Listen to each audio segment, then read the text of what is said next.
It's another beautiful Wednesday. Thank you for joining in today for another episode of the Women Series program where we capture developments and stories that impact women.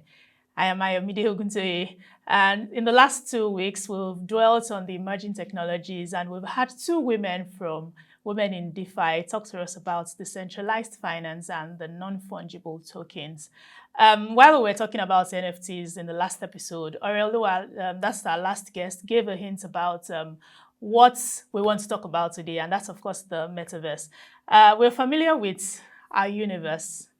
Of course, that's our physical reality, but what exactly is metaverse? I mean, what exactly do we need to know about the metaverse? Now, some people have even gone on to say that the metaverse is liable to change everything. I mean, the way we game, for people that game, that's the gamers, the way we eat, how we shop, how we network, and even hang out with friends, and most importantly, how we work.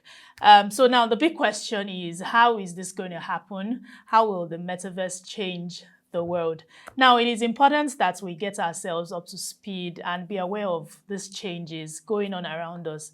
Now, to talk about the metaverse today is another woman in DeFi, Achusi Amara Jennifer. Amara is the CFO of Women-in-DeFi and the token advocate for Mara. Hello, Amara. How are you doing? Good morning. Hi, good morning. I'm doing fine. How you doing? Very well, thank you. I mean, it's so amazing to see that I'm speaking to the third woman in the space of 3 weeks here, and same from the same space, Women in DeFi. That's quite interesting. How is the space like? I mean, I've got to ask your other colleagues, how is the space? How is the DeFi space? Space is actually, let's say we are pushing. It has its ups and downs, but we're good. We're making profits. Yeah, just growing, basically growing. Yeah. That's interesting. Now let's talk about the big question. What we want to talk about today, the metaverse. The first time I heard the word metaverse was when Facebook changed to Meta, and then we heard about Meta. But then the verse came to it, and now we're having the metaverse, and everyone is talking about it. It's talking about how is possibly it's another world. I mean, we're aware of our universe. Of course, that's our physical reality. But in relatable terms, please try as much as possible to break this down for us so we understand what exactly is metaverse. Okay. So let's just break it down this way. All right. So we have, let's just break down the word. We have meta and we have verse. Right. So when we talk about meta, in Web3, we describe meta as a change in trend. Right. We describe meta as a change in trend, and we can describe verse as an abbreviated form of the word universe. So we can describe metaverse as a change in universe, right? So the metaverse is a universe in virtual reality, but this time around it is built on the blockchain. All right, so we can describe virtual reality as a simulated 3D environment where people can get to do things they want to do, explore, play games, whatever it is they want to do. But this time around, they are not physically doing it. They are just doing it in a virtual environment. So I believe this best explains the word metaverse. Just you can just people basically relate it to virtual reality, Okay, so doing things that you never felt you can do. You're not doing it now, you're doing it in a virtual environment. Yeah. in other words, there is the universe that's our physical reality, and the metaverse that's a virtual reality. Is that what you're saying? Exactly. So, I mean, so going into the future, I mean, of course, they said this is the new thing that is trending and this is our new reality. What gap in our reality, of course, is this metaverse bridging? What exactly is it creating? What is it bridging? What exactly is it coming to change? Okay, I would say that it's bridging our reality into the virtual reality. Like, I mean, like, there's so much difference between reality. I'll explain that. And secondly, I would say that it is taking us to the next level of communication, right? So, like I said before, there's not much difference between what we do physically, right? So I can wake up in the morning, start going to work, enter a bus, right? I'm on the road, I'm going to the office, and still basically do the same thing in the virtual reality, in the metaverse. The only thing I need is just a representation of me. an NFT, a means of identification, right? And that's basically me doing the same thing in the metaverse. I am feeling, it's just like me basically playing video games. We have people that play video games, PS5. We have people who are representing them in the football match, playing those games, right? But the only thing is that they're just controlling it with their hands. Now imagine yourself in the game doing the same thing. So that's basically it for bridging, taking us to the next level of communication, in the sense that, okay, previously we could just wake up and send text. Let's say in the 19th or 20th century, right, where people, when they want to send text messages, when they want to send a message to someone, they'll have to write letters and everything. Coming down to now that it's just easy. We have to just call someone or send a text message through WhatsApp. We have our mobile phones, we have our gadgets, right? But now in the metaverse, you can simply do the same thing in the metaverse, right? You can meet someone that you're seeing. I can meet you in the metaverse and I will feel like I am in front of you. I will feel that you are beside me. I can do things, I can shop, I can play games, I can club, I can do a lot of things I want to do in the metaverse. The same thing I'm doing here in the physical world, I'm taking it also in the metaverse. But this time around, I am not physically present, but I can feel. It gives me that sense of feeling that, yes, I am doing this. Right. Now, you've explained all of these things and they are very, very interesting. I mean, thinking about it and imagining it can be, it's mind-blowing and interesting.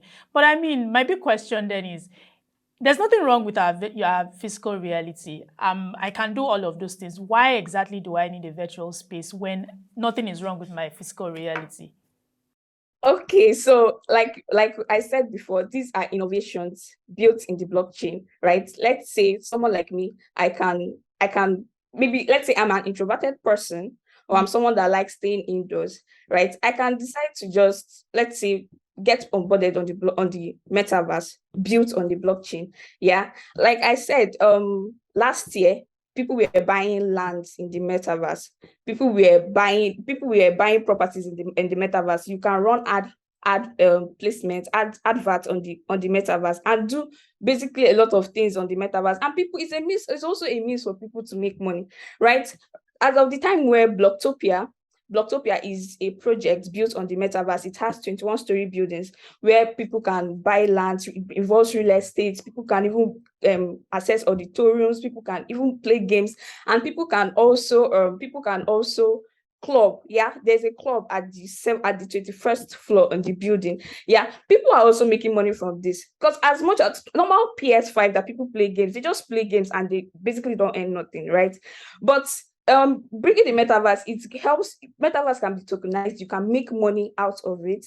As you're playing games, you're getting rewarded in tokens based on the projects that it is you are participating in. So it also adds to the economy. People can make money out of it. So that's basically, and also people that, okay, just like now, just like me video calling somebody, right? I don't necessarily with the person. It gives that sense of feeling. I say sense of feeling is the most important thing I normally talk about. You feel that, okay, you are there with the person. You can do so many things. You can just basically whatever it is that you think that you're doing in the physical reality, you're doing it in the virtual world. You're doing it in the metaverse.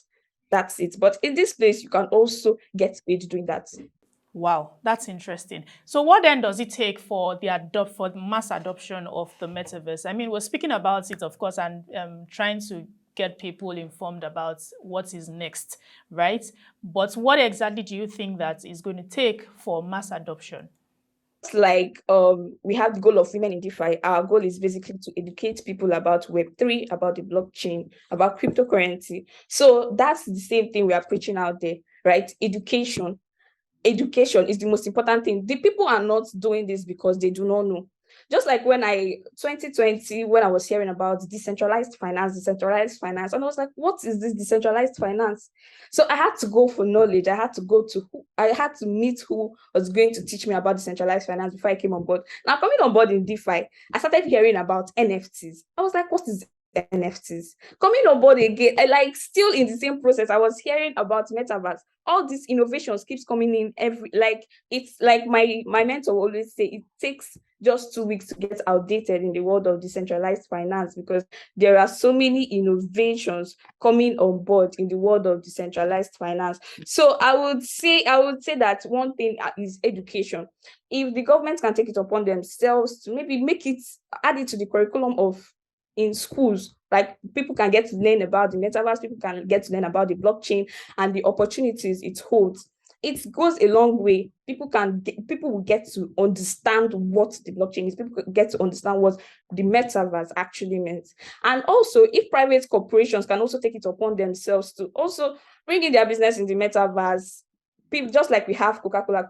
Coca-Cola has a space on the metaverse. We have Coca-Cola, yes, Facebook, as we know. So now that Facebook started it and people started thinking that Facebook is actually the metaverse, but it's just a space in metaverse. It took an opportunity and took its business, like basically put it in the metaverse, same thing like that. So if the people are coming on board, people will get to know, okay, what is this metaverse? I want to understand what this metaverse actually means. So yeah, education is important, and again, better infrastructure, right? As much as we are educating people about the metaverse, we have gadgets that are being used to actually access this. I think last 2 months I went to Abuja, and I went where they play games. Yeah, I VR, virtual reality, and they gave me this their gadget to play the game with. So like me using it was I was actually confused, because I was basically feeling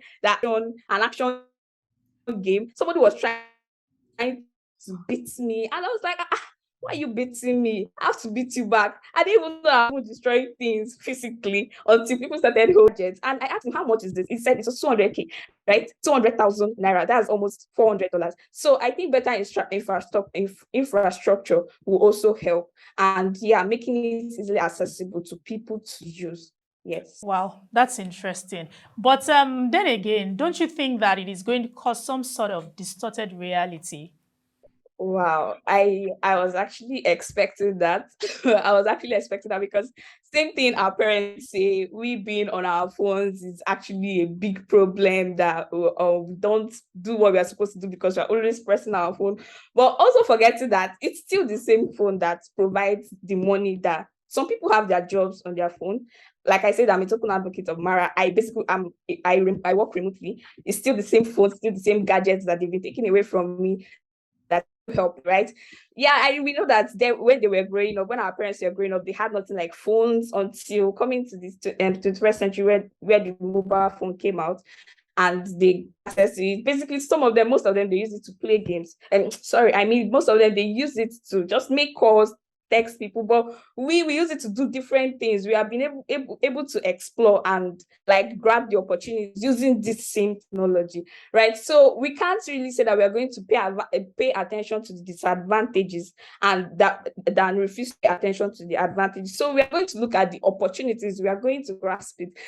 It's just that ourselves, okay, I'm going to control myself, that I'm not going to get addicted to it, because yeah, it's addicting. People will say that I'm addicted to my phone, right? People say I'm addicted to my phone. So it's still the same thing. People just have to learn how to manage their time and pay attention to other things that they're supposed to do. Because as funny as it is, people make a lot of money in the metaverse. We have opportunities in DeFi. We call play to earn games. Games are going to make money out of it, but then you can't actually say, yes, it's going to spoil a lot of things. No, but look at the bright side of it. That's the most important thing. I mean, I want to believe that beyond all of these things that you've talked about, it's quite interesting and fascinating. There obviously has to be like some disadvantages to it, but today is not the day to talk about it. But thank you very much, Amara, for coming on the program today. It was great speaking with you. Thank you so much. Thank you. Welcome. So I'm going to end with this. When new things emerge in our world, the best thing to do is to put some time into researching them and trying to understand how it operates, just exactly like Amara said, and it applies to Metaverse. So with that understanding that you've gained, you're then able to think about and plan for the new business applications for those things and the new ways, of course, in which your business may profit from them. Thank you for sticking with me today. Do not forget to follow us on all our social media platforms showing on the screen. Visit our website as well to watch more of our videos and update yourself on the financial market. Until next week, I am Ayomide Oguntoye, and thank you for watching.